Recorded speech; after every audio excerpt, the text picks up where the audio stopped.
Hello, my name is Deanna Odelha. I'm a graduate student in the English department at the University of Nebraska, Omaha. What I'm doing with this video is I'm introducing my project to you. I'm putting it into a public space by posting it on YouTube.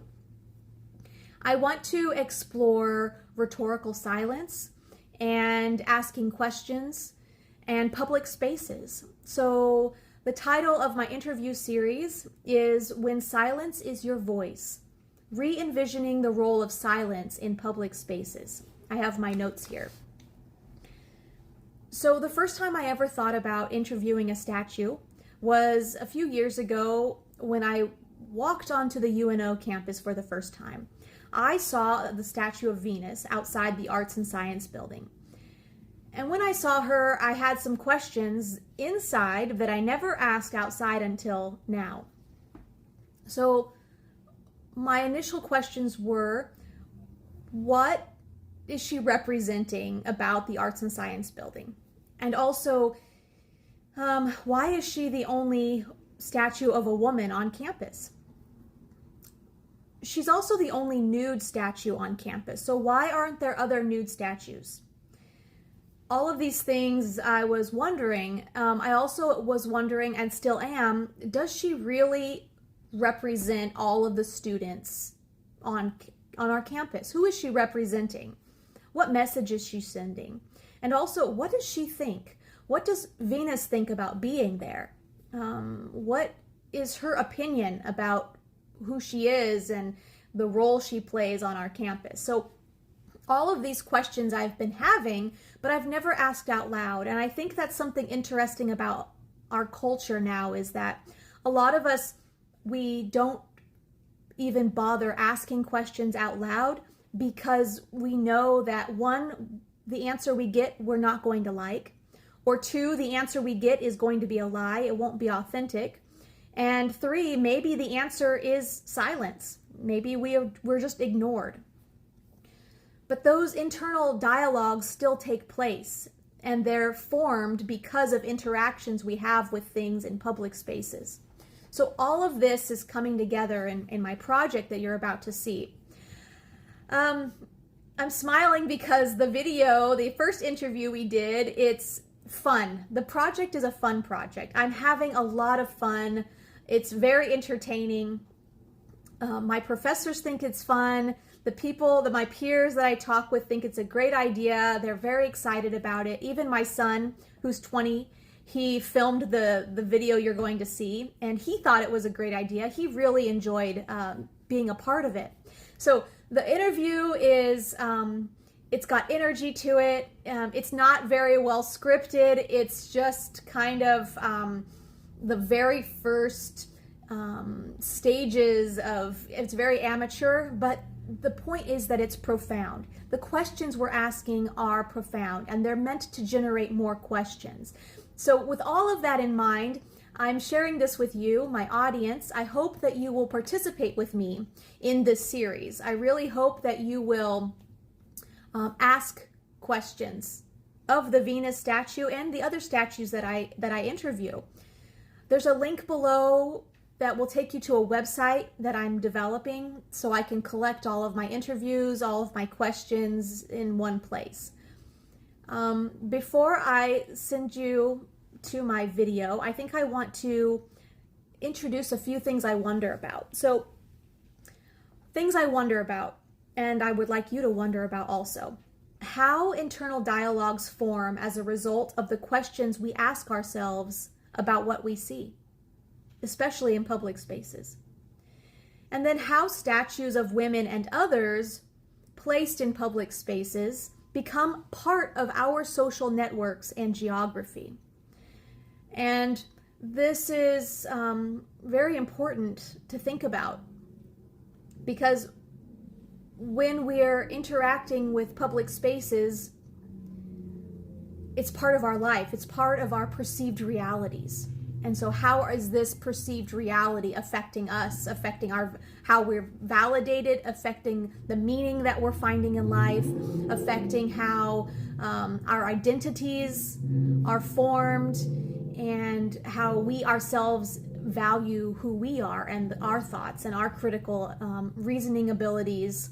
So all of this comes together in this project. I hope you will enjoy it. I hope you will laugh. I hope it will inspire you to go out and start interviewing your pets or inanimate objects or other things that you've been questioning.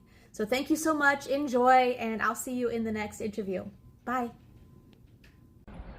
Hello, my name is Deanna. I'm here on the UNO campus, and today, hopefully, we are getting an exclusive interview with Venus. We have a few questions that we'd like to ask her, and so let's see if she's willing to talk with us. Hi, Venus. How are you today? Do you have some time to talk with us and maybe answer a few questions? Okay, let's go. So the first question is, it's a would you rather. So Venus, people are wondering, would you rather have your thoughts said out loud all the time, or would you rather have or get to choose your thoughts one time a year? Okay, great. Thank you so much. So another question we have for you. Venus, during the winter, you get wrapped in plastic. How do you feel about being wrapped in plastic just to preserve your form, and the rest of the year you're exposed? How do you feel about that? All right, thank you so much. Another question that we have for you is,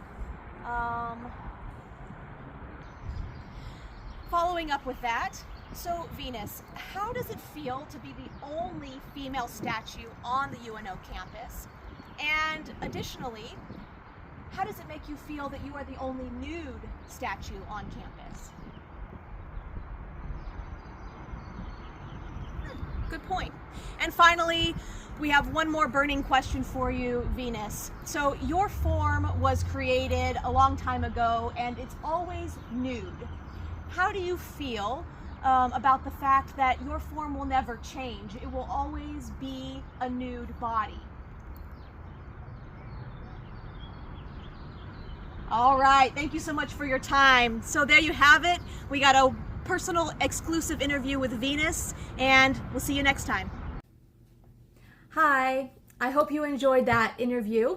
I hope you laughed. I hope it was the beginning of some questions for you to ask about the world around you.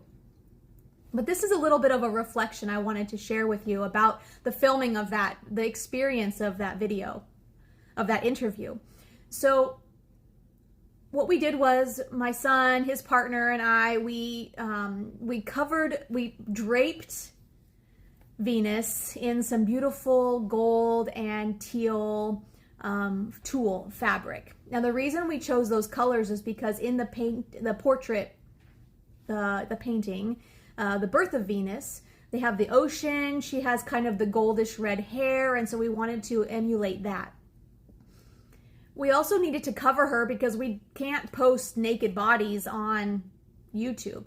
So we needed to, in order to include her in this form in a public platform, we had to cover her, and we knew that. We wanted her to be covered, not because the human body is disgraceful, but because we needed to meet the standards for this platform. Also, it was interesting because when the interview was over, we had to take the tulle off of Venus. And all of us thought it was an odd feeling to derobe her, to de-drape her, to take the clothes off, because she looked beautiful with it on. We felt it was a shame, and we also thought it was kind of like, I wish I could ask her what she thought about that. How did she feel about having clothes on? And how did she feel when we were taking them off again? That's really some good questions I would love to ask. I'm asking them now. The other thing was, we realized that it was pretty funny to be doing all of this, and we thought about new ways that we could do it in the future, more professional ways, and how we can get questions from other people in other ways. So the fact that we went out and did this, it really was just a catalyst for more questions, for learning new things, as any project is. But I didn't let the fact that I wasn't very prepared stop me from doing this project. I just went out there, I recruited some people, and we got it done, and it was a lot of fun. But yeah, I wanted to just give you that little reflection about how it felt afterwards, and this whole process. I'm getting over not really knowing how to post on YouTube, or knowing how I want to be portrayed myself in the public. So all of these things are coming together and creating a very interesting project. If you have any comments, any questions, you can put them down below, or please go to my website and add them there. Thank you so much.